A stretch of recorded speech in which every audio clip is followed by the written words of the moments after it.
to EarthX 2025. I'm Lawrence Ford here with Conscious Capital Foundation and my new friends from Eden. They were at the gala last night, rocking it up on stage, getting everybody excited about what they're doing, and I am so pumped to hang out with you guys and just find out. I mean, look at this glow, right? Just wait. I mean, it's Eden energy actually, right? But I know why you guys told me off camera it's just Eden, because you guys already got the energy. I see that. That's pretty cool, man. So that's awesome. All right, so let's start this way. I love to start an interview with this type of energy with just, I want to go down the row and I want to hear your name. And my question to each one of you is why you're here. And I don't mean here. I mean on this planet. Who wants to go first? I can go first.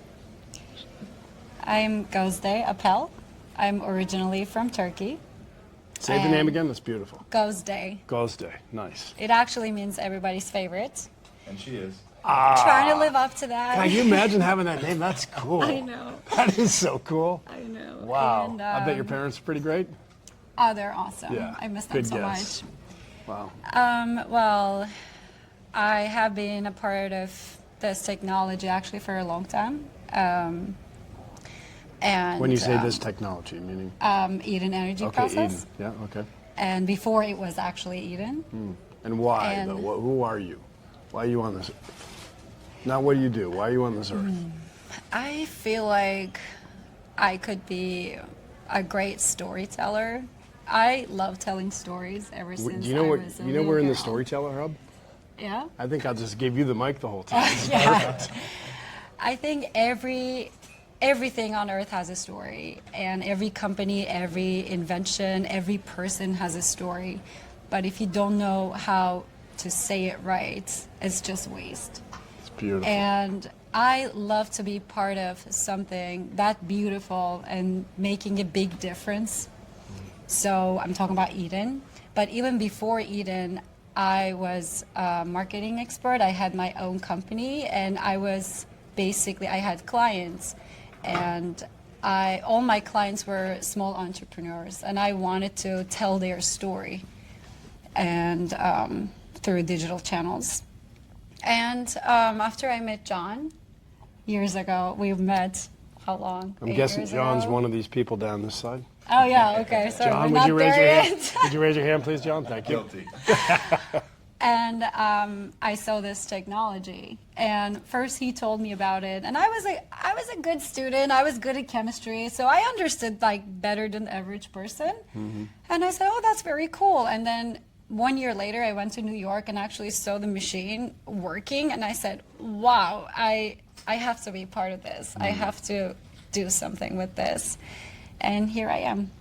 So, your gift, your reason for being here on this planet is because you love to tell stories, Yeah.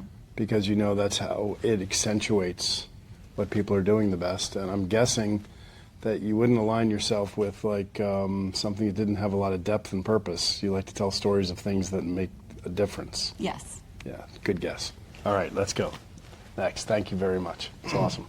Lawrence, it's an absolute pleasure to be here with you today. Thanks, man. Like, truly honored to have been able to be a part of the gala and be here at EarthX and connecting with you. And thank you again, live, for being a sponsor, because without that sponsorship, we wouldn't have been able to pull off. What a party, huh? Oh. Did that rock last night? It was. Oh my God, it was so much It fun. was so fun. It was such a pleasure Yeah, and a cool. privilege. Well, thank you to guys. participate. Yeah. Our pleasure. Yeah, thank you. So I'm Joyous Hart. And Oh, whoa. Back up the bus. Oh, Hold on, wait a minute. Okay, I think we got a trend here with great parents. I have phenomenal parents. Man. Phenomenal parents. Say your name again. Joyous Hart. That's gorgeous. Thank you. Wow. Thank Okay, sorry to interrupt, but I couldn't let that go. Absolutely. I That's appreciate fabulous, that. man. Wow, and I can see it. Speaking of my parents, Well named. My father always taught me, if joy is to be your path, then gratitude shall be your staff. Right? So you walk every step in Can you gratitude. say that again? If joy is to be your path, then gratitude shall be your staff. Wow. Right? So we walk a journey of gratitude, and that really is that natural state of abundance, like the true dynamics of abundance that propagate. Our feelings are so much more powerful than our thoughts even, and those energetics are what shape our experience of reality. And so I found that when you're grateful for all of it, including especially the challenging pieces of life, you end up propagating a reality that's the mirror of what you're choosing. Like that more beautiful world your heart knows is possible comes from that state of gratitude. So your parents were wise enough to know what soul you were coming in to give you the proper name, and that is your purpose. Am I right? I definitely embody that namesake. Yeah, you do. It is the. That's cool. Yeah, and it's, we mentioned having fun. We were talking earlier. Yeah. That is really, for me, life is the school, love is the lesson. We're here to enjoy. We're here to realize and remember. You come out with these beautiful lines. I'm going to make you say again. Life is the school. Love is the lesson. Wow, that's special. So that's the root of education, as you said, is to draw forth, to lead out. It's not to conscript. It's not to impress upon someone. It's to invoke their natural essence coming forward. And I believe from that space of being truly vulnerable in our authenticity to our purpose, to our why, is what makes life meaningful and fulfilling. So for me, that has been since I was very young. Now we have frameworks of a name to call it, but I've been very passionate about the regenerative economic paradigm and how does humankind come into right relationship within each one of ourselves individually and as a society, and into right relationship with the natural world, which we are a part of, again, finding that balance. And so my through line, I learned from my father. He's an amazing executive coach, teaching how to lead from the heart with emotional literacy, courage, and integrity. So Call out your dad. What's his name? Dusty Staub. Nice. Yeah. Amazing human. And so I'd go with him, the senior leadership at Quantico, or like the top execs at Coca-Cola, all these places that in my opinion I was like, okay, courage, integrity, emotional literacy, they're calling you in, and they're calling you in year after year. So that was really affirming for me to see that that was something people were reaching for, and I was informed through that blessing of a familial container to focus wholeheartedly on that, which brought me most alive. Very cool. And so my through line, I've been building companies, cultures, leadership teams in all types of industries, but focused on the North Star of a regenerative world. And I mean that in the sense of built environment, where the world that we create and form actually serving as an eco-social force for good with a multiplier effect, as well as the social-architectural, particularly education, right? Because it's all consciousness and cultural evolution at the base, and then everything in the physical world's pretty easy after And on that education part, I don't want to take us too far off, but you said something beautiful, which is about how, the root of the word education is to pull out, right? And we've got it all backwards. Yeah. I mean, we just push in. Yeah. No wonder kids are like dismissed and Yeah. So I love that. All right, ready? Here's the man. Tell us. It's going to be tough to follow up that. Yeah, I know, that's brutal, isn't it? I mean, Yeah. what are you guys doing to me here? Somehow I got a feeling we're okay. I mean, thankfully, it's my life partner and one of my best friends in this world, so it's not hard to follow up after that. Nice. But I am Jonathan Appel. Not quite Joyous Heart or Go's Name meaning everybody's favorite, but I did grow up with the nickname Johnny Appleseed. So, hey, Nice. that works. there's some benefits to it. But I consider myself, as far as science goes, probably the most blessed scientist on the planet, especially one that is 36 years old in 48 hours. I've been given opportunities to meet and work with some of the world's foremost scientists since I was a child. My father is a world-renowned scientist who has invented multiple technologies, worked with some of the premier scientific organizations. And Sounds like we should call out another dad. Yep. What's the name? Brian Appel. Nice. So my father, he's very talented entrepreneur, I guess you can say. He's been in a lot of different fields. As the founding EVP of Ticketmaster, started an international trading company, started a couple other businesses, and then he's founded the technology that we're utilizing, the base foundation, version 1 of what was then called the thermal depolymerization process, which today we now call the Eden energy process, which is the third version really of this technology could be labeled as the fourth or fifth, depending on really how you look at it. We've been doing this quite some time. But I got to grow up in a playground of science. At my house, I had a full-blown lab with millions of dollars in equipment in it. Got to watch. Where was home? Where did you grow up? I grew up on Long Island, just outside of New York City, in a town called West Hempstead. Yeah. I know the place. Yep. Lived across the water. Yep. Yeah. Little bit. New York was a great place to grow up. I got out of there as soon as I could.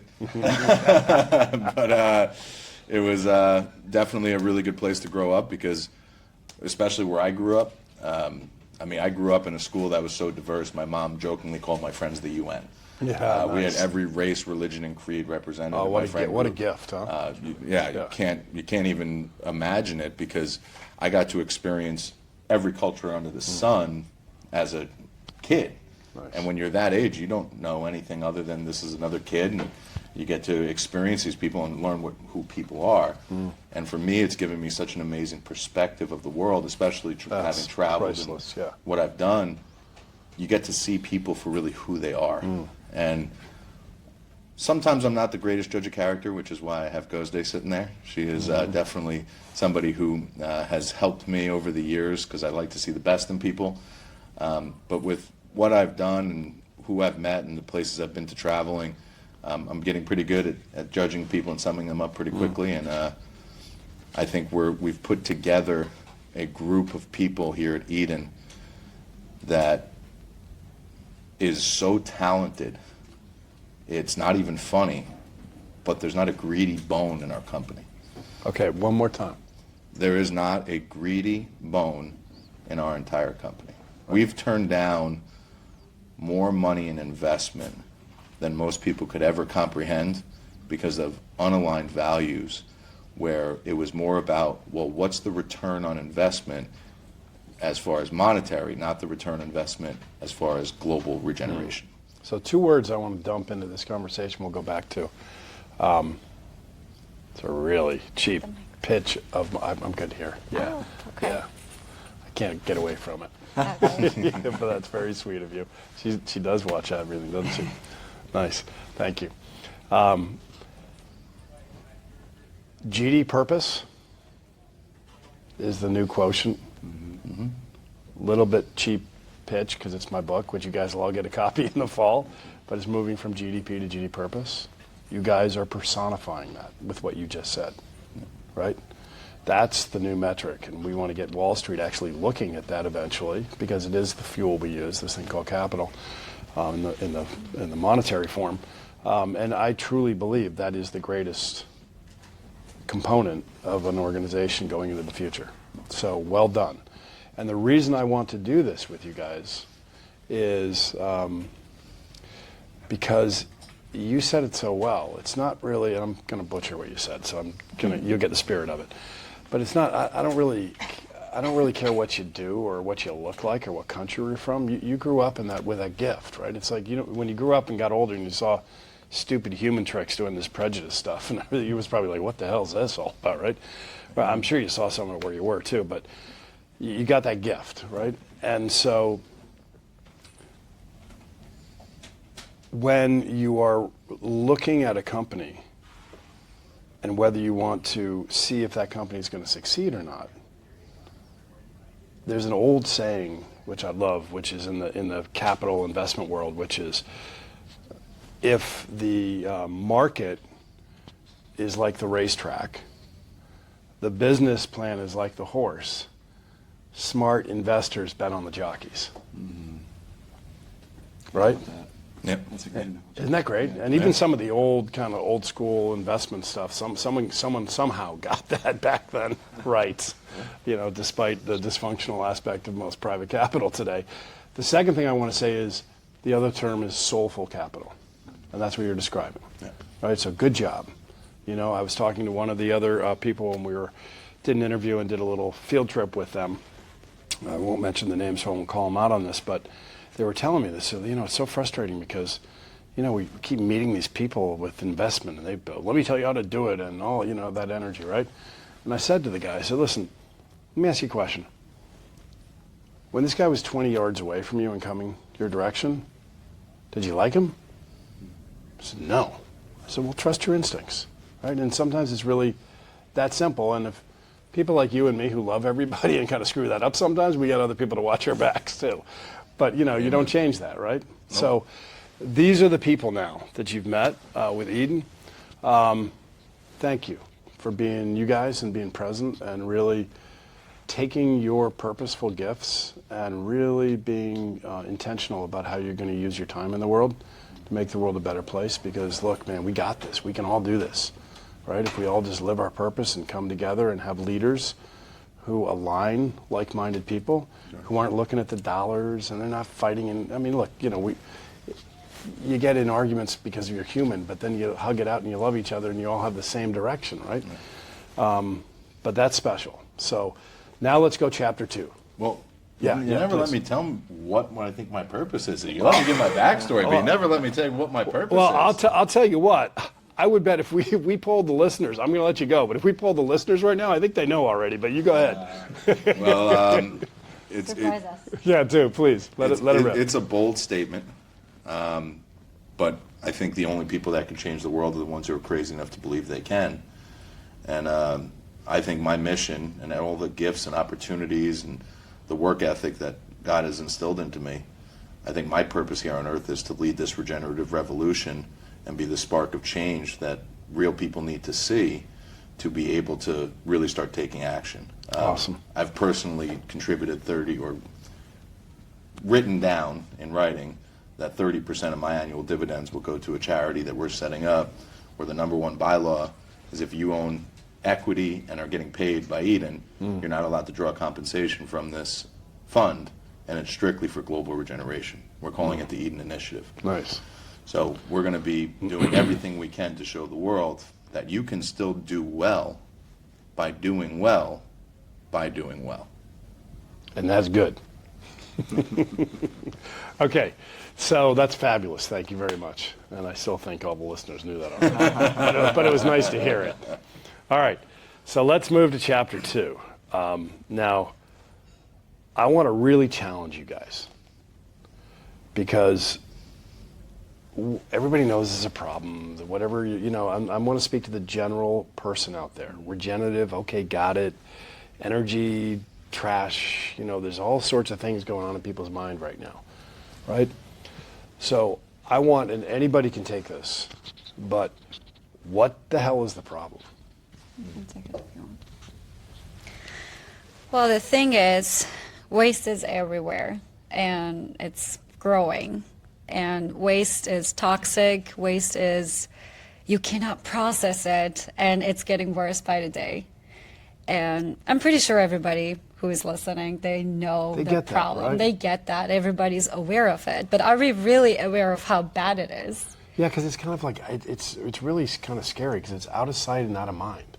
It's like, there's not many people like, there's very few people like who feel really bad when they actually put something in the trash. And, did I really need to throw that paper cup out, or could I wear this thing down until it starts leaking?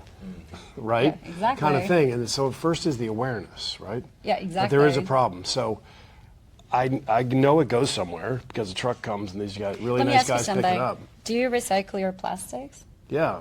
But do we believe that it actually does anything worthwhile? No. Yeah, that's what I was going to ask. Do you know they go? Sorry, I'll let you ask 95%. So she's a storyteller. 95% of the plastics, they don't get recycled. Yeah, well, that's the problem. They go to incineration, yeah. they go to and that's what we hear. environment. So it's like, why bother? Yeah, exactly. It's a big, expensive trash can, and it's got a yellow top instead of a blue one. I mean, still, if it makes you feel good, go ahead and do. I'm not by any means I'm not telling anybody don't do it. But because I actually do it, and then I know it doesn't work. So. It does not work. And so what we get from here, the current technologies, they don't solve the problem. They just shuffle the waste around. But so how can that be? I mean, come on, can I really trust? I mean, this is an expensive trash can. I mean, is it really not working, and why? I mean, is this what you guys are going to start to figure out? We already did. What? That's what we solved. That's why we're here. Oh, man, so I can start feeling good about throwing my recycling in the right bin soon? Yeah, very soon. That's awesome. Not only that, but you won't have to sort it. You can throw your recycling in with your hamburger meat. Yeah, exactly. You don't you can all throw everything at once. Okay. All right, so let's just now double click on the problem. So help me in some non-intellectual way get like I got you. What's up? I mean, that all goes somewhere, and I know there's a lot of stuff. The current technologies, they just shuffle the waste around. So what does that mean? They take it from somewhere and put it somewhere else, right? Yeah. Or well, they take it away change from it, the house and our site first, and then it goes Yeah. to some facility, and or then from a waste manufacturer, they get dumped in a landfill, or Okay. they get buried in Okay. a landfill, or they get incinerated, or they get like what about shipped the ocean? overseas. Don't they put them in the ocean still, or is Oh, that, yeah, of that always course. makes me cry. Of course. Yeah, I love the sea, and just Yeah. thinking that like it's a big dump ground, it just Yeah. makes me want It's to cry. just because we don't see it at the shore. I mean, we see it at the shore too. Hmm. When we see it, it bothers. I mean, I live in Miami and I see people, a lot of people, like groups, they pick up the trash. I'm sometimes one of them. But that's not how you're going to make a difference No. necessarily. I mean, yes, one plastic less is good still, but it's not. Like, we got to find a root cause to actually solve it. So, and the other thing is they changed the, how do you say, form of it. So they take it in one form, Oh. and then they release it in a different form. So you're still polluting the earth. In the Yeah, case you're of, like, taking it. incineration, Yeah. where you take the waste and then you burn it, and what you create is you create some energy, but then you create toxic ash, where all the harmful compounds, your heavy metals, Yeah. all your chlorinated Aren't there compounds, fumes too? That and then your emissions, right? Yeah, So your you have emissions. this toxic ash, which they pay a fortune to get rid of, right? And then you have toxic emissions, which are filled with your dioxins, your polycyclic aromatic hydrocarbons, your dioxins, your NOx, your SOx, all the bad actors, the pollutants, right? That's really what the issue is with the combustion of fuels, with the combustion of anything. It's not the CO2 that gets released, right? CO2 is the gas of life, right? There's a lot of misconceptions behind CO2. It's not a harmful pollutant, right? It's a greenhouse gas, but it's not causing things to get sick. That's the dioxins, that's the furans, those are your VOCs, right? All these buzzwords that we hear, especially when we're talking about cars and vehicles and emissions, Yes. right? But when you burn waste, that emission, I mean, half the time you're burning straight plastic, right? We're told don't light plastic on fire because the fumes are toxic, yet they're Yeah. doing it and then saying it's waste energy. And no, that's waste of pollution. That's not waste to energy. That's waste of pollution. Okay, so it goes from me to another place. They cook it up and send it in a package to another place, which is Yeah, they buried bury or it, sea or burn something. it, send it overseas. Okay, so let's call it out because we're all adults here, right? There's a lot of people in the supply chain who are pretty invested in this old school dysfunctional process. Am I right? Yep. Okay, that might be a little bit of a barrier, I'm guessing, but something that I'm sure you guys are going to plow right through. Well, you can look at, yeah, of course. Please. You can look at our social media. We already talk about that. Let's keep that plug. So what is your social media right now? Because we're going to keep doing this. How do they? The handle? Yeah. It's edenenergy.co For Instagram. for For Instagram Instagram. handle. That's where we are And most for active. LinkedIn? For LinkedIn, it's Eden Energy. Okay. Awesome. Cool. I love that question. And we get asked it a lot. Why don't you repeat it? Right. So I'll rephrase it into more of a statement, right? There is a lot of vested interest in the systemic infrastructure that's been established in the world, including on particularly on the industrial side, right? So the biggest waste producers in the world have established infrastructure. They love the status quo. We've had people ask, well, whose toes are you going to step on here, right? Like, who are you going to disrupt? And we view ourselves as industry enhancers because any leader in public or private would love to have a market-leading IRR. They've got an economic baseline, right? So one of the beautiful things about the Eden Energy process, because it's so efficient, we're over 90% energy efficient, we have a very, very high IRR on our systems at all scales of deployment. So that's a huge incentive for industry and for the public sector to really take notice. They don't have to do anything different. Well, that's where I'm. They don't have to do anything different. They Oh. don't have to do anything different. Okay, so I'm envisioning right now some really nasty, like cooking and processing. Am I close? Yeah, plant that's like just looks like futuristic mess. and you guys need to take some bulldozers and just plow that thing down and do your new thing. Am I wrong? Well, yeah, so you have, right. So in terms of established, the only disruption that you'll see is not in any particular industry vertical or in governments.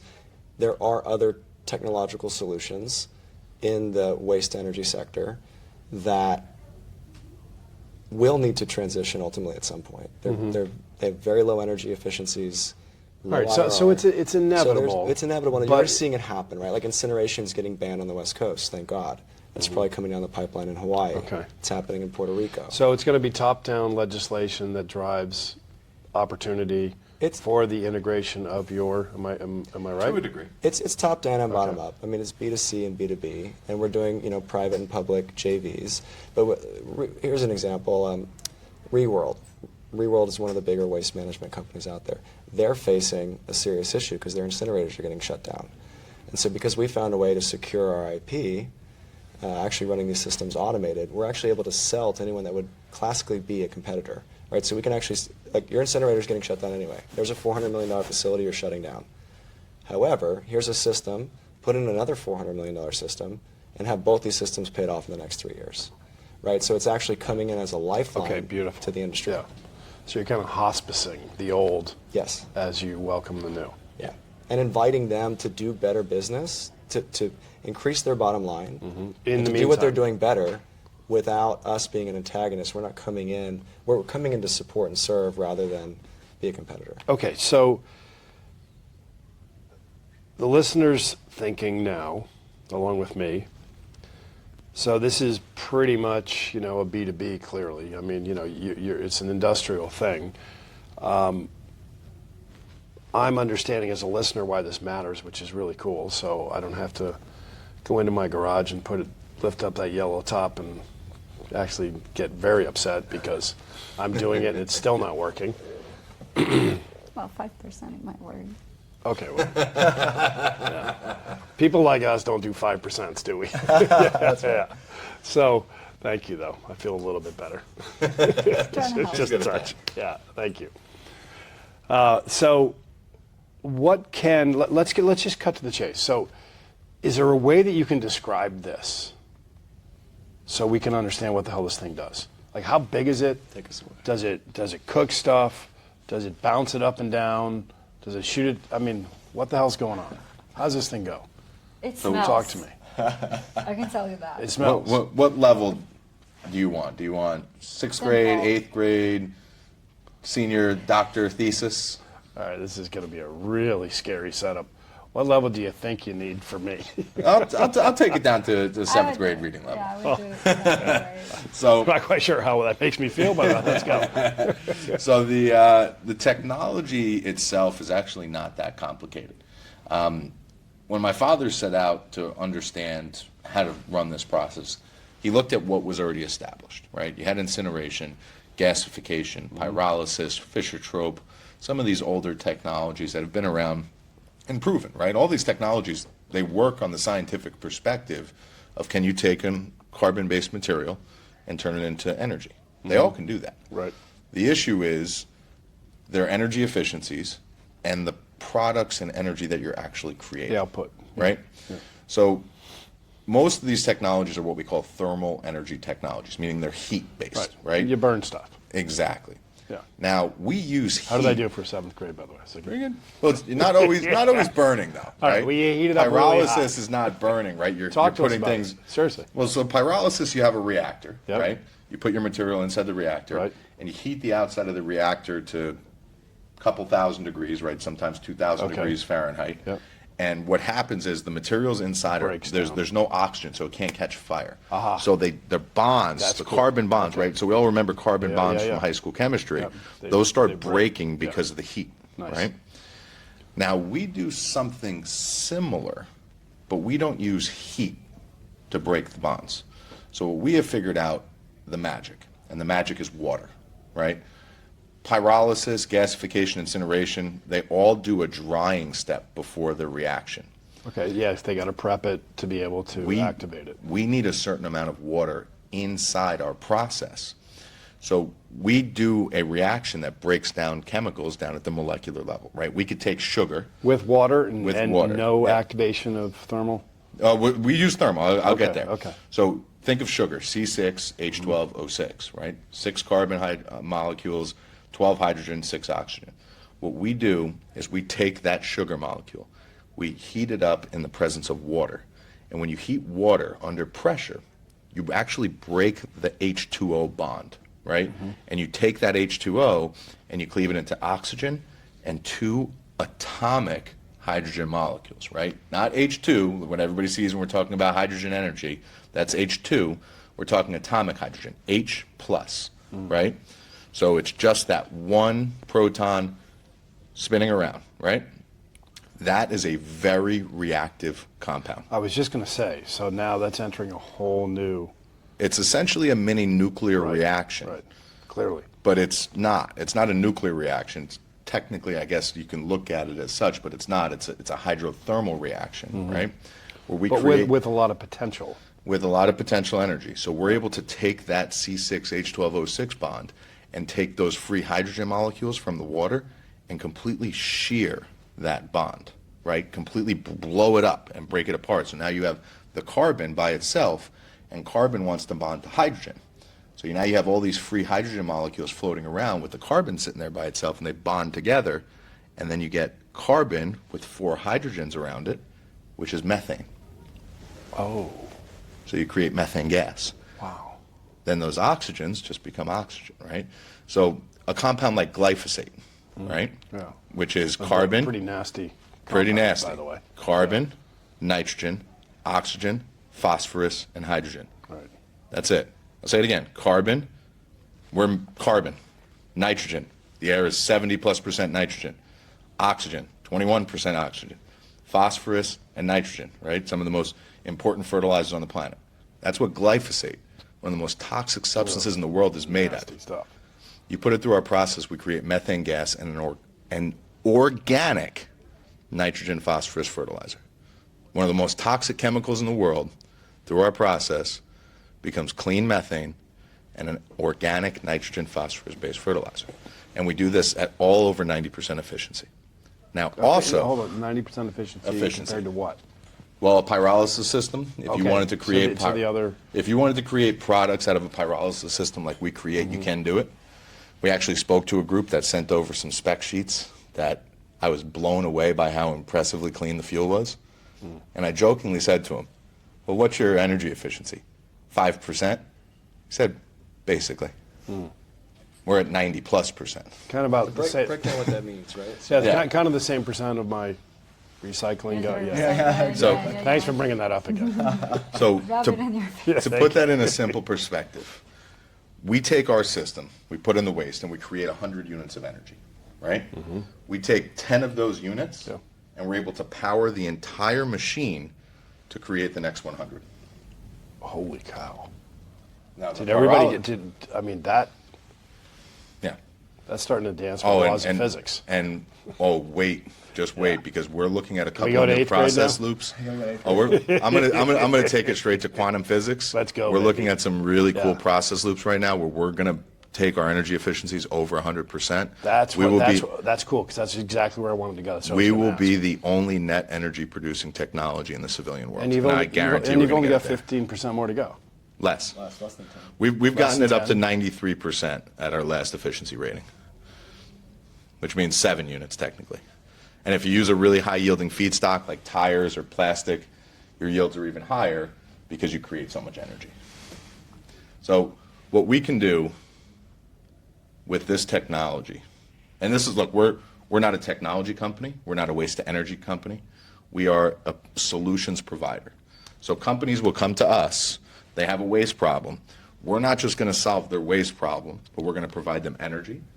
We're going to provide them a food forest. So every single one of our systems comes with a food forest design. We have permaculturalists on staff. Gozda and I actually founded a regenerative agriculture company before we started this path. So every single system comes with food because there's 2 types of fertilizers that come out of the system. You have biochar and liquid fertilizer. Switch hands with a mic. So you're saying way too much important stuff. I talk with my hands too, but I just want that to stay steady. We got biochar and liquid fertilizer. So you use the fertilizers off the system to irrigate water and fertilize your food forest. Then you have all the energy. This is quantum. I mean, this is magic. This is beautiful. This is because why the exponential. I got it. I mean, the exponential output of the positive. I mean, this is crazy stuff. This is why I've never given up on the path. This is a 28-year journey for me. I mean, I was 8 years old when my father started this. All right, so let's do this right now, because this is. How can we help? How can the people listening help? What can we do? Because this is a world game changer. You guys are doing. This is serious stuff. Yeah. Well, and fun. Yeah.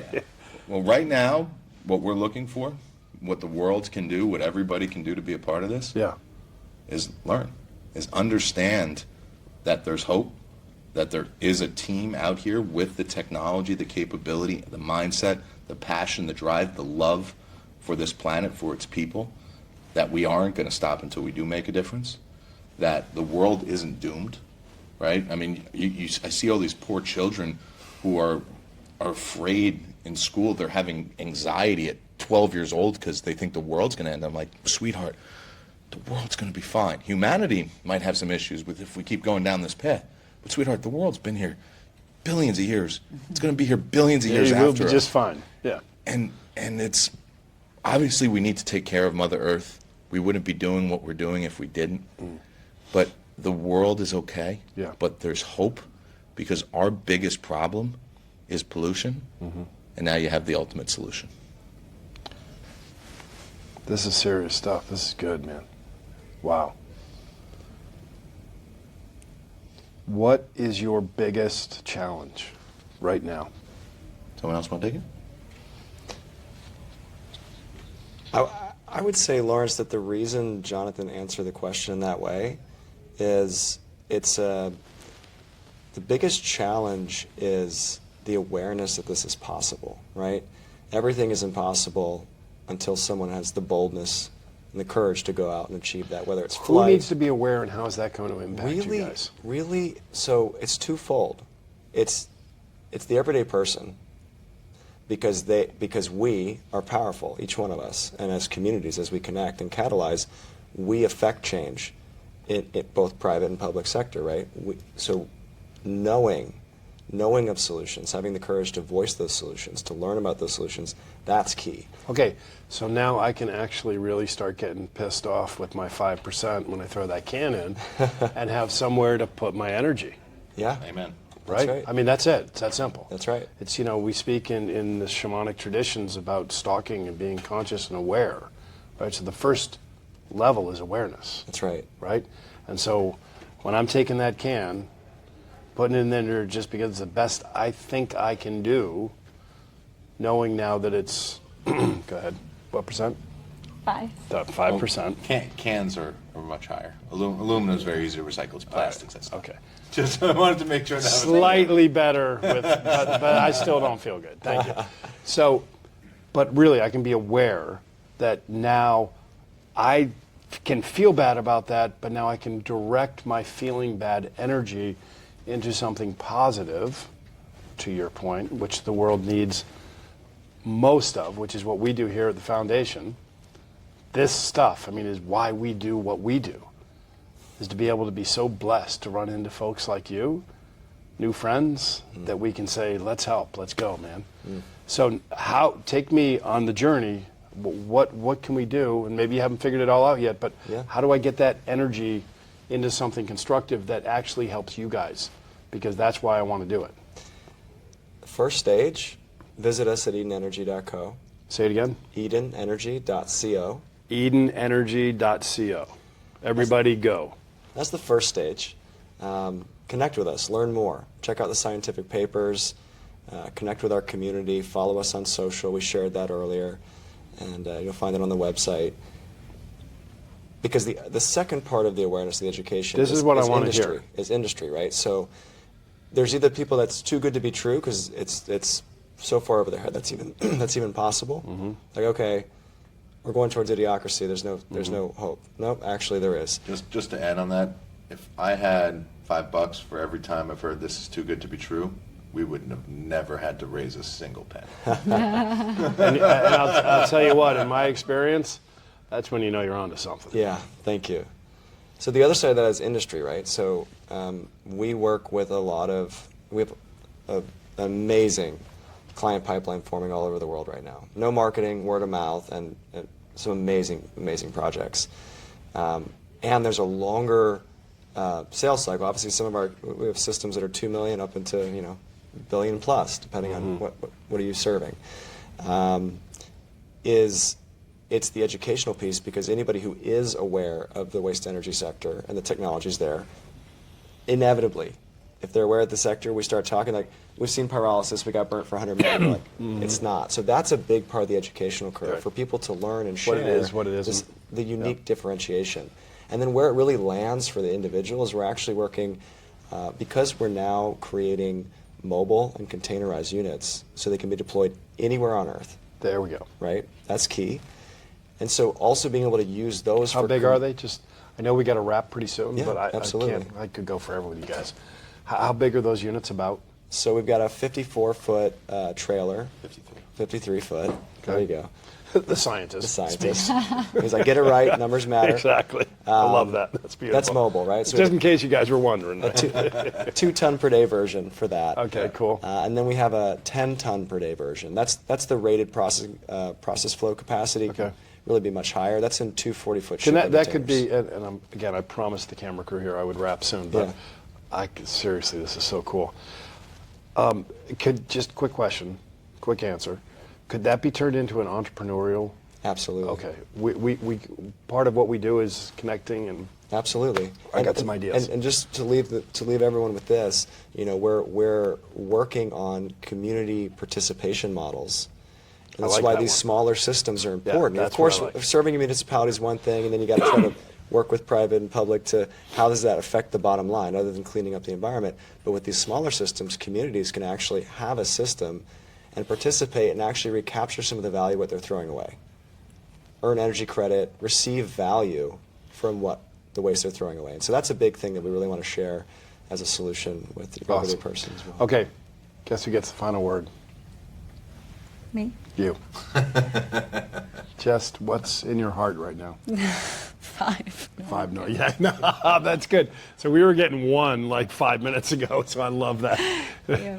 Let's wrap. Just tell us, because I think what we've done here has been extraordinary. Don't say and Odin. we are so excited. Oh, Oh, nice.